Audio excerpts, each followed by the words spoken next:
দেশের আইন শৃঙ্খলা পরিস্থিতির এখন অনেকটা স্থিতিশীল জায়গায় এসেছে, ঐকমত্যের একটা জায়গায় পৌঁছানোর একটা প্রচেষ্টা তো চলছে। পরবর্তীকালীন সরকার এবং সব রাজনৈতিক দলগুলোর এই মুহূর্তে সবচাইতে বেশি যেটি নিয়ে দাবি সেটি হচ্ছে একটি সুষ্ঠু এবং একেবারে সবাই অংশগ্রহণ করতে পারবে সেরকম একটি নির্বাচন, যেটি দীর্ঘদিন হয়তো বাংলাদেশের মানুষ দেখেনি। কিন্তু সেই নির্বাচনী কোনো রোডম্যাপ এখনো পর্যন্ত আমরা হাতে পাইনি এবং বিএনপি দীর্ঘদিন ধরেই যারা আসলে এই রোডম্যাপ দাবি করছে তারা বলছে খুব শিগগিরই আসলে সেই রোডম্যাপ না আসলে হয়তো ফের তারা মাঠের আন্দোলনে নামতে যাচ্ছে। সেটিকে আপনি কিভাবে দেখছেন? তার মানে কিছুদিনের মধ্যে কিংবা আসলে কয়েকদিনের মধ্যে যদি রোডম্যাপ আমরা না পাই, রাজনীতির মাঠ আবার উত্তপ্ত হতে যাচ্ছে কিনা? ধন্যবাদ তন্নি। হ্যাঁ, একটু তো উত্তেজনা আমরা তো সবাই এক্সপেক্ট করছিলাম যে ঈদের পরে রাজনীতিটা কিভাবে গরম হবে। তো এখন পর্যন্ত আমরা দেখতে পাচ্ছি যে তর্কটা বারবার হচ্ছে যে নির্বাচন কবে হবে এটা অস্পষ্ট, কিন্তু আবার কিছু জায়গায় তো স্পষ্টতা আছে। কারণ এখন পর্যন্ত আমরা যেটা দেখতে পাচ্ছি ডিসেম্বর টু জুন একটা ডেডলাইন বা একটা তারিখ এখানে বলা আছে। কেন প্রধান উপদেষ্টা সুস্পষ্টভাবে বলছেন না?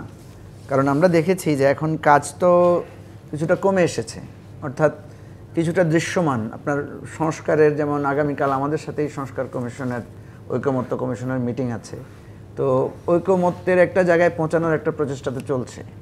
তো এটা যদি আপনার মাস দুয়েকের মধ্যে শেষ হয়ে যায়, দেন আমরা কিন্তু কোন কোন সংস্কার করব এটা জায়গায় আমরা পৌঁছে যেতে পারছি। বিচারের জায়গাটা যেটা নিয়ে খুব আলোচনা হচ্ছিল যে এত বড় খুন গুম, এটার বিচার হতে হবে, বিচারেরও একটা প্রক্রিয়া আমরা দেখেছি যে একটা জায়গায় এসেছে। তারপরে আছে আপনার নির্বাচন। দেশের আইন শৃঙ্খলা পরিস্থিতির এখন অনেকটা একটা স্থিতিশীল জায়গায় এসেছে, একটা মানুষের মধ্যে কিছুটা স্বস্তি তৈরি হয়েছে।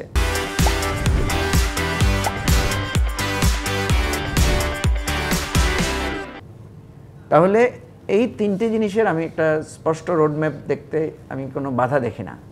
যে ঠিক আছে, সংস্কার এত তারিখের মধ্যে আমরা একটা চূড়ান্ত করব, এত তারিখের মধ্যে সনদ তৈরি হবে, এর মধ্যে আমরা বাস্তবায়ন করব। আর কিছু কিছু সংস্কার আছে এগুলো তো প্রতিনিয়তই করা যাচ্ছে, কারণ যেটা সংবিধান সংস্কারের সাথে বা সংবিধান সংশোধনের সাথে রিলেটেড না, সেই সংস্কারগুলো তো করাই যায়। এবং সেই সংস্কারের ব্যাপারে আমি এখন পর্যন্ত কোনো রাজনৈতিক দলকে দেখিনি যারা এটা নিয়ে কোনো আপত্তি তুলেছেন। বিএনপি তো বলেছে যে বাকি যে সংস্কারগুলো আছে যেটার সাথে সংবিধান সংশোধন রিলেটেড না সেটা করা যেতে পারে। তাহলে আপনার বিচারের একটা রোডম্যাপ, সংস্কারের একটা রোডম্যাপ, একই সাথে ইলেকশনের একটা রোডম্যাপ, এটা আমি মনে করি যে এটা দেওয়ার ক্ষেত্রে আমি কোনো বাধা দেখি না। হোক না সেটা বলুক ওনারা স্পষ্ট করে যে এটা জুনে হবে, হোক না স্পষ্ট করে বলুক এটা মার্চে হবে বা ফেব্রুয়ারিতে হবে, কিছু একটা বলুক। আবার ডিসেম্বরের ব্যাপারটা তো অনেকেরই একটা মতৈক্য আছে যে আমরা নিজেরাও মনে করি যে সরকার সিরিয়াস হলে ডিসেম্বরের মধ্যেও ইলেকশন দেওয়া সম্ভব।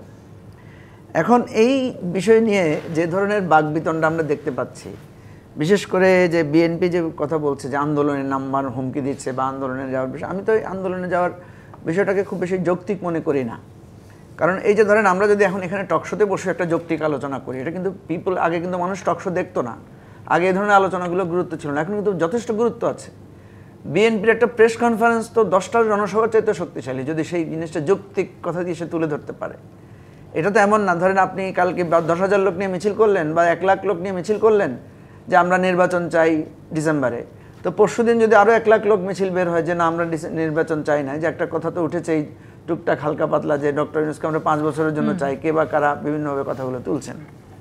বাংলাদেশের মানুষের আপনি কোনো কিছু ঠিক করতে পারবেন না। আজকে একটু ভালো পেয়েছে, আজকে বলছে ডক্টর ইউনূসকে 5 বছরের জন্য চাই, কালকে আবার একটু খারাপ হবে তো বলবে যে ডক্টর ইউনূসকে আর 1 মাসও চাই না।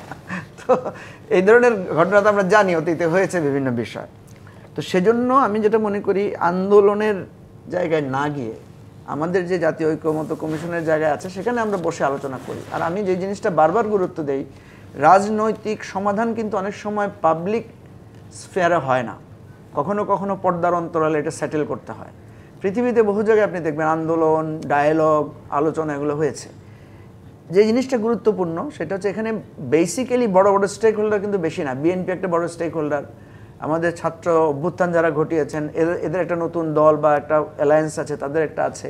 আমরা অন্যান্য যে রাজনৈতিক দলগুলো আছে তাদের একটা ব্যাপার আছে, সুশীল সমাজের একটা ব্যাপার আছে। এই ধরনের 8-10টা স্টেক হোল্ডারদের সাথে একটা নেগোসিয়েশন প্রসেসের মধ্য দিয়ে একটা আলাপ আলোচনা করে ঠিক করলে হয়। এক ধরনের ঐক্যমত্যের কথা আপনি বলছেন, যেটা এই মুহূর্তে আসলে নির্বাচনী রোডম্যাপের জন্য অন্তত খুব জরুরি। না, জনগণের কাছে গুরুত্বপূর্ণ কি?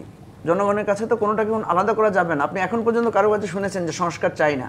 বা কেউ কি বলেছে বিএনপিও তো নির্বাচন বলেনি চায় না? তারা সংস্কার চায় না। এই জন্য বলছি যে কেউ বলে নাই যে বিচার চাই না, কেউ বলে নাই যে সংস্কার চাই না, কেউ বলে নাই যে নির্বাচন চাই না, সবাই কিন্তু বলেছে আমরা এগুলো চাই। জি, তাহলে সমস্যাটা কোথায়? সমস্যাটা একটা ডেট ফ্রেমের সমস্যা।